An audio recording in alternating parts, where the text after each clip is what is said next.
नमस्कार भाई और बहनों, मैं मनमोहन सिंह आज आपको बताने जा रहे हैं तंत्र विद्या क्या है और उससे क्या लाभ उठा सकते हैं हम। तो तंत्र शब्द ऐसा है जिसको सुनकर लोगों के मन में डर या भय फैल जाता है कि ये क्या है और इससे डरते हैं वो। लेकिन आज मैं आपको बताने जा रहा हूं कि तंत्र विद्या का अगर सही इस्तेमाल किया जाए तो ये हमें बहुत लाभ पहुंचाता है और हमारे जो कार्य हैं वो बहुत आसानी से जो पूरे हो जाते हैं। जो हमें मुश्किलें आ रही है जिंदगी में, उन कार्यों को हम ठीक कर सकते हैं।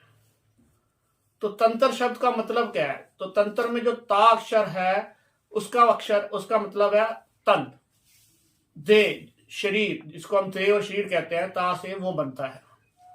और तंत्र तर अक्षर का मतलब है अर्थात त्राण, त्राण जिसकी हमें रक्षा करनी है। अतः निष्कर्ष निकलता है कि वह प्रक्रिया जिसके द्वारा शरीर की हम रक्षा कर सके उसे तंत्र कहते हैं। तो तंत्र शब्द बुरा नहीं है, लेकिन इतनी भ्रम फैला हुआ है जिससे लोग डर जाते हैं। तो तंत्र का अगर हम सही इस्तेमाल करें, पॉजिटिव इस्तेमाल करें, किसी को नुकसान नहीं पहुंचाएं और तब तंत्र का प्रयोग करें और अपने कार्यों को सिद्ध करें तो इससे बहुत लाभ पहुंचता है।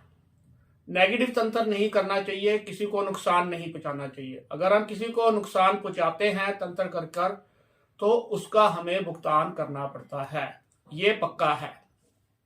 तो तंत्र शब्द को समझिए और इससे कार्य कितनी आसानी से सिद्ध हो जाते हैं। जो शुद्ध मंत्रों का जाप किया जाता है उसके द्वारा जो कार्य हमें कठिनाइयां आ रही होती जीवन में, उनको हम बड़े आसानी से सिद्ध कर सकते हैं और बड़े आसानी से पूरा कर सकते हैं और उसका लाभ उठा सकते हैं।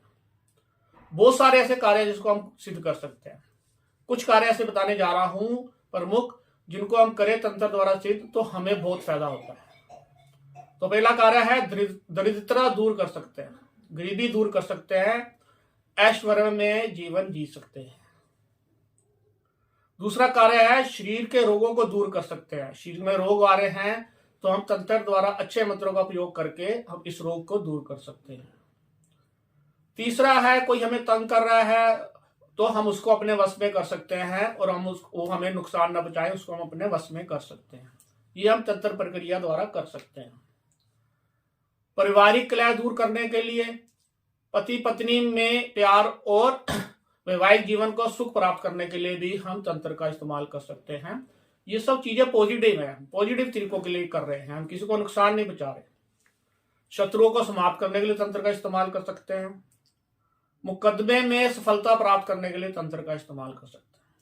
तो ऐसे बहुत सारे कार्य हैं जो हम तंत्र के द्वारा मंत्र अगर किए जाए तो हम इन कार्यों को सिद्ध कर सकते हैं और इनसे लाभ प्राप्त कर सकते हैं।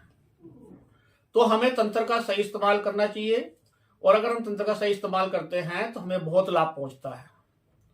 एक उपाय बताने जा रहा हूं। कई लोगों को शक हो जाता है कि हमारे ऊपर ऊपरी बाधा है, हमारे ऊपर किसी ने तंत्र कर रखा है। तो उसका एक उपाय मैं आपको बताने जा रहा हूं कि मंगलवार रात को 400 ग्राम पालक अपने सिराने के पास रख दे, स्टूल के ऊपर जहां आप सोते हैं सिर की तरफ अपना स्टूल रख के वहां पर 400 ग्राम पालक रख दे और बुधवार सुबह उस पालक को गाय को खिलाएं।